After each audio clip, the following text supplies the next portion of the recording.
नौकर जोर लगा लगाकर मेरा मसाज करता। मैं उसको पैसे पकड़ाती तो कहता, रहने दो मालकिन, वसूली रात को करूंगा। मैं कुछ समझ नहीं पाती। जैसे जैसे वह मसाज करता मुझ पर खुमारी बढ़ती ही जाती और मैं सुकून से गहरी नींद सो जाती। लेकिन एक रात मुझे नींद नहीं आई। मेरे तो होश उड़ गए जब उस रात मसाज करते करते उसने, मेरा नाम दामिनी है, मैं बहुत खूबसूरत थी, इसीलिए शादी से पहले हर दिन मेरे लिए रिश्ता आता था। मैं अपने माँ बाप की इकलौती बेटी थी, इसलिए मेरा बाप चाहता था कि मैं डॉक्टर बनकर उसका नाम रोशन करूं। मगर जब मेरे लिए इतने अच्छे रिश्ते आते थे तो मेरी माँ मुझे कहती कि तुम अपनी पढ़ाई छोड़ दो ताकि मैं तुम्हारी शादी कर दूं। मगर मैं अपनी माँ से कहती थी कि मुझे तो डॉक्टर बनना है। मगर यह सुनकर मेरी माँ को गुस्सा आ जाता था और वह कहती थी कि तुम अभी शादी कर लो, ये डॉक्टर की पढ़ाई बाद में कर लेना। मगर मेरा बाप नहीं मानता था, इसलिए मेरी माँ एक बुजुर्ग बाबा के पास गई और उनसे कहा कि मैं अपनी बेटी की शादी करना चाहती हूँ। मगर उसका बाप नहीं मान रहा। कोई ऐसा ताबीज दो कि उसका बाप शादी के लिए फौरन मान जाए। उस बुजुर्ग ने मेरी माँ से 2000 रुपए लिए और ऐसा ताबीज दिया कि मेरा बाप मेरी शादी के लिए फौरन मान गया। ये रिश्ता दरअसल मेरे बाप के दोस्त ने अपने बेटे के लिए मांगा था और कहा कि आपकी बेटी शादी के बाद भी डॉक्टर बन सकती है। ये सुनकर मेरे बाप ने उससे शादी के लिए फौरन हाँ कह दिया और मैं विदा होकर अपने ससुराल आ गई। मेरे ससुराल वाले बहुत अमीर थे, इसलिए मैं और मेरे पति अलग घर में रहते थे। मेरा पति अपने बाप का बिजनेस संभालता था, इसलिए वह सुबह से शाम तक बिजी रहता था। मैं उसके घर गई तो वहां का ऐशो आराम देखकर मैं चौंक गई। मेरे पति ने मेरी सेवा के लिए कई नौकरानियां रखी हुई थी, मगर उसका एक नौकर धीरे धीरे मेरे करीब आने लगा। उस नौकर ने मुझसे कहा कि मैं यहाँ काफी सालों से काम कर रहा हूँ और आपके ससुराल वाले मुझे बिल्कुल घर के मेंबर की तरह ही समझते हैं। ये सुनकर मैंने भी उसे खास अहमियत देना शुरू कर दी। वह एक दिन मेरे कमरे में आ गया। मैं अभी तक बिस्तर में लेटी हुई थी। उसने मुझे थका थका देखा तो कहने लगा कि आप लेटे रहो, थक गई होगी। अगर आपको ऐतराज ना हो तो मैं आपके पैर दबा दूं। यह सुनकर मैं चौंक गई। मैं खूबसूरत थी, जवान थी, लेकिन मुझे मेरे पति के अलावा किसी मर्द ने नहीं छुआ था और ना ही मैंने किसी नौकर से कभी अपने पैर दबवाए थे। इसलिए मैंने फौरन मना कर दिया, क्योंकि मुझे अच्छा नहीं लगता कि कोई पराया मुझे छुए। यह सुनकर वह चुप हो गया और मेरे कमरे से चला गया। तभी मुझे एहसास हुआ कि मैंने उसकी बात का जवाब बहुत सख्ती से दिया था। शायद वह पहले भी मेरे ससुराल में ऐसे काम करता होगा, मगर मैंने साफ इनकार करके उसका दिल तोड़ दिया था। दरअसल मैं बहुत नरम दिल थी, इसलिए मुझे बाद में अफसोस होने लगा। मैं उसके बारे में सोचने लगी कि यह नौकर तो काफी जवान और खूबसूरत है, मुझे इससे पैर नहीं दबवाना चाहिए था। शायद मेरे पति को यह बात अच्छी ना लगे। अगले दिन भी ऐसा हुआ। नौकर ने यही बात मुझे दोबारा कहा। मैं उस दिन बहुत थकी हुई थी, इसलिए मैंने अपने पैर बिस्तर से नीचे कर लिए और उससे कहा कि तुम मेरे पैर दबा दो। यह सुनकर वह खुश हो गया और उसने मेरे पैर दबाने शुरू कर दिए। वह इतने धीरे धीरे पैर दबा रहा था कि मुझे फिर से नींद आने लगी। ये देखकर वह नौकर कहने लगा, मालकिन, आपको नींद आ रही है, आप बिस्तर पर लेट जाओ, मैं आपके पैर दबाता रहूंगा। मैं जैसे मदहोशी में थी, इसलिए फौरन बिस्तर पर लेट गई। वह नौकर बिस्तर पर आ गया और मेरे पैर दबाने लगा। उसके बाद मुझे होश नहीं रहा और मैं सो गई। मुझे नहीं पता था कि मैं कितने घंटे सोती रही। मेरी आंख खुली तो मैंने देखा कि वह नौकर अभी तक मेरे पैर दबा रहा था। ये देखकर मुझे उस पर तरस आ गया और मैंने हाथ बढ़ाकर अपना पर्स खोली और कुछ नोट निकाले और उस नौकर के हाथ में रख दिए। ये देखकर वह शर्माने लगा। मालकिन, आप मुझे पैसे देकर शर्मिंदा कर रही है। मेरी सैलरी अच्छी है, मुझे इन पैसों की जरूरत नहीं है। ये सुनकर मैंने उससे कहा कि यह पैसे तुम्हारी मेहनत के हैं। ये सुनकर उस नौकर ने मुझसे वह पैसे लिए और मेरे कमरे से निकल गया। मेरा पति रात को देर से आता था, इसलिए मैंने शाम को फिर उस नौकर को अपने कमरे में बुलाया और उससे कहा कि तुम्हारी मालिश से मुझे बहुत अच्छी नींद आती है, इसलिए जब तक मेरा पति घर नहीं आ जाता तब तक तुम मेरे कमरे में ही रहना। शायद नौकर को पैसे का लालच आ गया था, इसलिए वह मेरी बात सुनकर खुश हो गया और कहने लगा, मैं तो आपका मामूली सा नौकर हूं, जैसा आप कहोगे मैं वैसा ही करूंगा। आपके पैर दबाता रहूंगा ताकि आपकी थकान उतर जाए और आपको सुकून मिले। ये सुनकर मैंने उससे कहा कि तुम्हारे हाथों में जादू है, इसलिए तो मेरी सारी थकावट उतर जाती है। एक दिन नौकर ने मुझसे कहा कि आपकी सास भी कभी कभी मुझसे मसाज करवा लेती थी। ये सुनकर मैं चौंक गई। मुझे मेरी सास ऐसी नहीं लगती थी, मगर वह नौकर झूठ बोलने वाला नहीं लगता था। मुझे ससुराल आए 1 महीना होने वाला था, इसलिए मैंने नौकरों को परख लिया था। वह मुझे हर बात सच ही कहता था। मेरे घर में नौकरानियां भी काम करती थी, मगर वह झूठी और बेईमान थी। वह मुझसे जो बात सुन लेती थी उसे पूरे मोहल्ले में मशहूर कर देती थी, इसलिए मैं उन्हें अपने कमरे में नहीं आने देती। ये नौकर इस घर का पुराना नौकर था, इसलिए मैं उस पर भरोसा करती थी। नौकर भी मेरे कमरे में आता था, मगर अपनी नजरें झुकाकर रखता था। वह मेरे जिस्म को हाथ लगाता, मगर उसकी नीयत खराब न थी। ऐसा हर रात होता था। एक दिन मैंने अपने पति से कहा कि जब से हमारी शादी हुई है हम कहीं घूमने फिरने नहीं गए।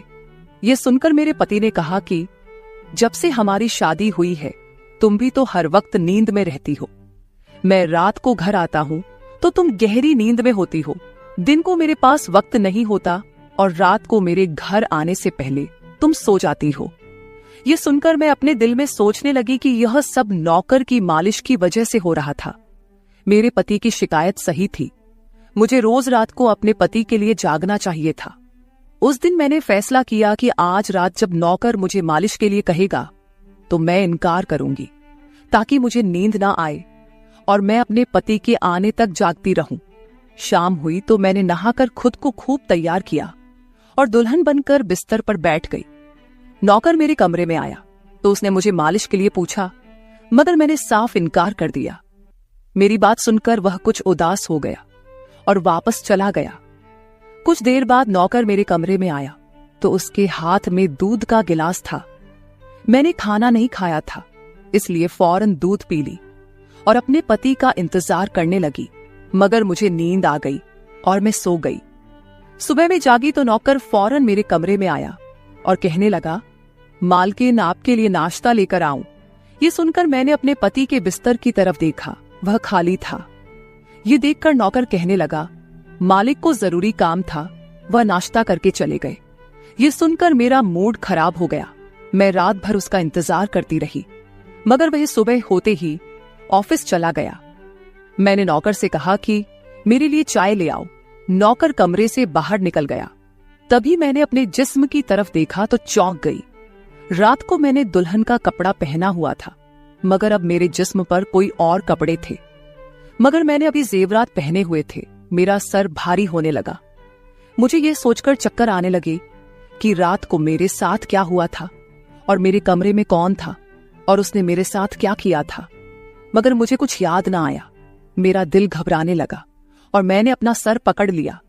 मेरा पूरा जिस्म दर्द कर रहा था, इसलिए नौकर चाय लेकर आया तो मैंने उससे कहा कि मेरा जिस्म दबा दो।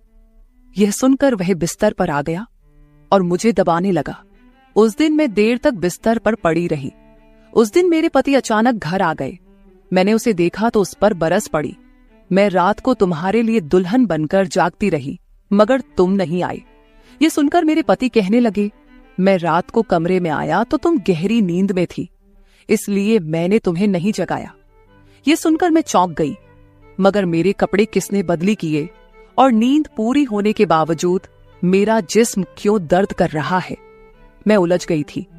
मेरे पति कहने लगे, अच्छा ठीक है, मूड खराब करने की जरूरत नहीं है।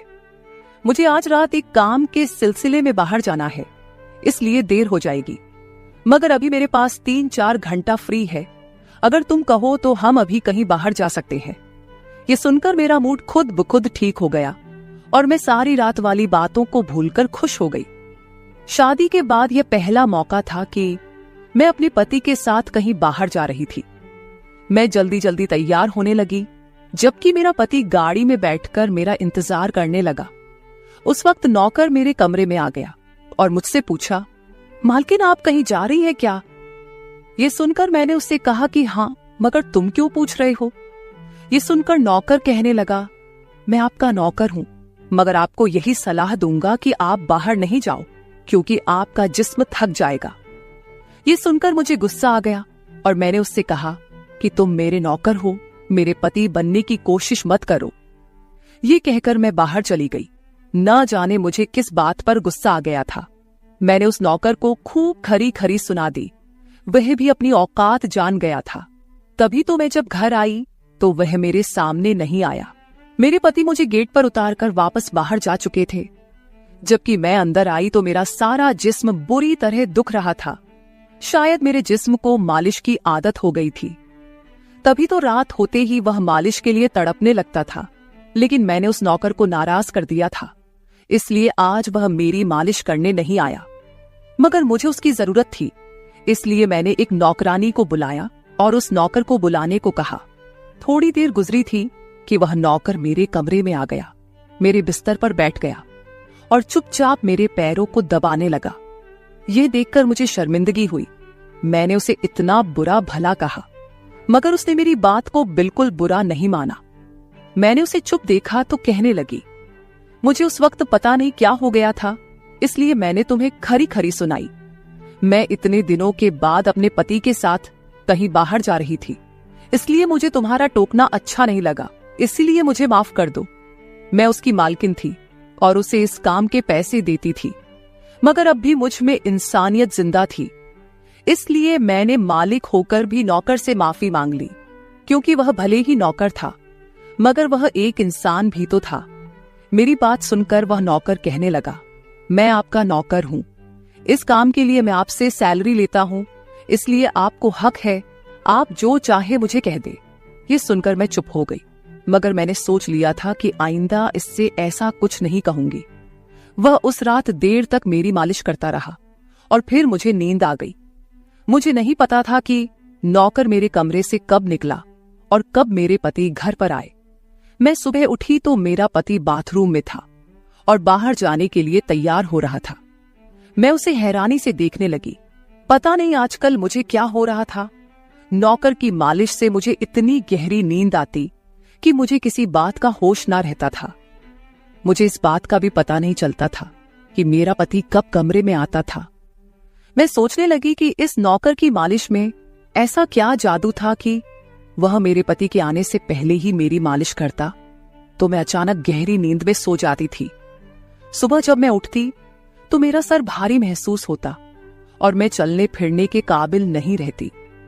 मगर यह बात मैंने अपने पति को नहीं बताई, क्योंकि मैं नहीं चाहती थी कि ये बात मेरे पति को पता चले कि मैं उस नौकर से मसाज करवाती थी। एक दिन मेरा पति दिन के वक्त घर पर ही रहा। मैंने नौकर से घर के सारे काम करवाए, अपने कमरे में नहीं आने दिया। नौकर भी घर के सारे काम करता रहा और मसाज वाली बात किसी के सामने अपने मुंह से नहीं निकाली। मैं भी चाहती थी कि यह बात किसी को पता ना चले। इस दौरान जब मेरा पति घर से बाहर जाता था, मैं उस नौकर को कमरे में बुला लेती थी। मगर एक दिन मेरा पति अचानक ही घर आ गया और मैं कमरे में थी। यह देखकर मैं बहुत घबरा गई और सोचा कि पति के आने से पहले नौकर को भगा दूं। मगर यह नौकर भी बड़ा समझदार था। मेरे पति के आने से पहले दूसरे काम पर लग गया और मेरे पति को कुछ पता नहीं चला। मैं मसाज घर की नौकरानियों से भी करवा सकती थी, मगर उस नौकर के हाथ में क्या जादू था कि मैं उसे हर रोज अपने कमरे में बुला लेती थी। मुझे पता नहीं क्या हो जा रहा था। जिस रात मैं नौकर से मसाज नहीं करवाती थी, उस रात मेरे पूरे जिस्म में दर्द हो जाता था। सुबह में जागती तो मेरा सर भारी हो जाता था और मुझे थकान भी हो जाती थी। एक रात मैंने नौकर से मालिश करवाई और गहरी नींद सो गई। सुबह मेरी आंख खुली तो फिर से मेरे कपड़े चेंज हो चुके थे। ये क्या माजरा था? ऐसा कौन करता था? क्या मेरा पति मेरे साथ ऐसा कर रहा था? मैं सोच में पड़ गई। मैंने शीशे के सामने जाकर देखा तो चौंक गई। मेरे पूरे जिस्म पर लाल निशान पड़ गए थे। यह कैसे निशान थे? मैं अपने जिस्म पर हाथ फेरने लगी। मैं जैसे उस निशान को मिटाना चाहती थी, मगर ऐसा ना हुआ। अगले दिन फिर मैंने अपने जिस्म को देखा कि निशान खत्म होने के बजाय फैलने लगे थे। मैं घबरा गई। तभी मेरे कमरे में नौकर आ गया और उसने मुझे मालिश को कहा। मैं उस निशान को छुपाना चाहती थी, इसलिए उसे कहा कि आज तुम सिर्फ मेरे पैर दबा दो। उसने मुझसे कुछ नहीं पूछा, मगर मैं अंदर ही अंदर डर रही थी। किसी दिन मेरे पति ने यह निशान देख लिए तो मैं उसे क्या जवाब दूंगी। मैं ये सोच सोचकर थक चुकी थी, इसलिए मैंने तकिए पर पैर रख दिए। नौकर मेरा मसाज करने लगा। मेरी आंखें नींद से बंद होने लगी थी। तभी मुझे नौकर ने ऐसी बात कह दी जिसे सुनकर मेरे होश उड़ गए। उसने मुझसे कहा, मालकिन आप मुझे बहुत अच्छी लगती हो। मेरी आंखें बहुत बोझल होने लगी थी। मुझे उसकी बात समझ नहीं आई और फिर मैं गहरी नींद सो गई। सुबह मेरी आंख खुली तो मेरा पति भी बिस्तर में लेटा हुआ था। मेरा सर भारी हो रहा था और जिस्म दर्द से छूट रहा था, मगर उसके बावजूद मैं अपने पति के करीब गई और उसे धीरे से उस निशान के बारे में बता दिया। मैंने सोचा कि यह निशान बढ़ रहे थे, इसलिए मुझे यह बात अपने पति को बता देनी चाहिए। यह सुनकर मेरे पति ने मेरे जिस्म से कपड़ा हटाया तो वह उछल पड़ा। वह मुझसे दूर हो गया और कहने लगा, तुमने मुझे धोखा दिया है, बेवफाई की है और तुम्हें उसी की सजा मिली है। यह कोई बीमारी नहीं है, बल्कि तुम्हारा गुनाह है। मुझ में क्या कमी थी जो तुमने दूसरा मर्द तलाश कर लिया। मैं काम में बिजी था, मर तो नहीं गया था कि तुमने एक और चक्कर चला लिया। यह सुनकर मैं हक्का बक्का रह गई। मैंने उससे कहा कि यह आप कैसी बातें कर रहे हैं, मैं बेकसूर हूं। मगर मेरा पति हंसने लगा और कहने लगा, ये निशान बता रहे हैं कि तुम गुनहगार हो, इसीलिए मेरे घर से निकल जाओ, मैं तुम्हें तलाक के पेपर भेज दूंगा। उसने मुझे धक्के मार मार कर घर से निकाल दिया। मैं रोते हुए अपने माँ बाप के घर आ गई और उन्हें अपनी बेगुनाही का यकीन दिलाया। वह मेरे अपने थे, इसलिए उन्होंने यकीन कर लिया। उन्होंने कहा कि वह मेरे पति से बात करने जाएंगे, मगर उनके जाने से पहले ही तलाक के कागज आ गए और मेरी हंसती मुस्कुराती दुनिया उजड़ गई। मैं इसका जिम्मेदार किसको ठहराती? कोई भी तो नहीं था। मैं कई दिनों तक रोती रही। मुझे ऐसा लगने लगा था जैसे मैं मरने वाली थी। एक दिन मेरी माँ मेरे कमरे में आई और कहने लगी कि तुमसे कोई मिलने आया है। मैं भागकर गई कि शायद मेरे पति आए हो, उसे मेरी बेगुनाही का एहसास हो गया हो। मगर वहां मेरा पति नहीं था, बल्कि वही नौकर था जो उसके घर काम करता था। मैंने उसे आने का कारण पूछा तो वह कहने लगा, मैं आपके उन निशानों के बारे में जानता हूं। यह सुनकर मैं चौंक गई। मैंने उसको कसकर पकड़ा और उसकी शर्ट का बटन एक झटके से खोल दिया। मुझे अब समझ आया कि मेरे पति ने मुझ पर इतने गंदे इल्जाम क्यों लगाए थे। ये कहकर मैंने नौकर के सीने पर मुक्के मारने शुरू कर दिए। मैंने कहा, ये निशान मेरे जिस्म पर कैसे आए? तुमने मसाज के बहाने मेरे साथ क्या क्या किया था? मुझे सच सच बताओ। ये सुनकर नौकर ने मेरे दोनों हाथ पकड़ लिए और कहने लगा, मेरा नाम राजेंद्र है और मैं तुम्हारे साथ यूनिवर्सिटी में पढ़ता था, मगर मुझे तुमसे प्यार हो गया। मैं भी डॉक्टर बनना चाहता था और मैंने सोचा था कि जब हम दोनों डॉक्टर बन जाएंगे तो मैं तुम्हारे बाप से तुम्हारा हाथ मांग लूंगा। मगर एक दिन तुम्हारी सहेली की जुबानी मुझे पता चला कि तुम्हारी माँ तुम्हारी शादी जल्द करना चाहती है, इसलिए मैंने डर कर तुम्हारे घर रिश्ता भेजा। मगर तुम्हारे बाप ने इनकार कर दिया और कहा कि मैं अपनी बेटी की शादी तब करूंगा जब वह डॉक्टर बन जाएगी। इसलिए मैं टेंशन फ्री होकर अपनी पढ़ाई करने लगा। मुझे एक हफ्ते के लिए अपने कजिन की शादी के लिए शहर से बाहर जाना पड़ा। तभी तुम्हारी शादी हो गई। वह यह सब मुझसे कह रहा था और मैं चुपचाप उसे देख रही थी। जब मैं वापस आया तो मेरी मोहब्बत किसी और की दुल्हन बन चुकी थी। मैं तुम्हारे प्यार और दीवानगी में तुम्हारे ही घर का नौकर बन गया ताकि मैं तुम्हारे करीब रह सकूं। मैं तुम्हारे करीब आना चाहता था, इसलिए मसाज के बहाने तुम्हारे कमरे में आ जाता था और रात को तुम्हारे दूध में बेहोशी की दवा मिला देता था ताकि तुम सोती रहो और तुम्हारा पति तुम्हारे करीब ना आ सके, क्योंकि तुम मेरी थी। मैं तुम्हें किसी और के करीब नहीं देख सकता था। ये सुनकर मैं हक्का बक्का रह गई। क्या तुमने मेरे साथ कभी कुछ गलत किया? यह सुनकर उसने मेरा हाथ अपने सर पर रख लिया और कहा, मैं तुमसे प्यार करता था, इसलिए तुम्हारी इजाजत के बगैर मैं तुम्हारे साथ कुछ नहीं करना चाहता था। ये सुनकर मैंने उस निशान की तरफ इशारा किया जो हम दोनों के जिस्म पर थे। ये सुनकर वह हंस दिया और कहा कि मैं डॉक्टर हूं और यह सिर्फ इन्फेक्शन है। ये मैंने इसलिए किया ताकि तुम्हारे पति को हम दोनों के ऊपर शक हो जाए। ये कहकर उसने मुझसे माफी मांग ली और मैंने पूरे 1 साल उसे सजा देने के बाद माफ कर दिया और फिर उसके साथ शादी कर ली। तो मेरे प्यारे दोस्तों, ये थी हमारी आज की छोटी सी कहानी। आपको ये कहानी कैसी लगी कमेंट करके जरूर बताएं। अगर आपको ये कहानी पसंद आई हो तो इसे लाइक करें और अपने दोस्तों के साथ शेयर करें। अगर आप ऐसी ही और भी इंटरेस्टिंग और रोमांटिक कहानियां सुनना चाहते हो तो चैनल को सब्सक्राइब जरूर कर ले और बेल आइकॉन ऑन कर ले ताकि आपको मेरी हर कहानी समय पर मिल सके। कल मिलेंगे एक और नई कहानी के साथ। धन्यवाद।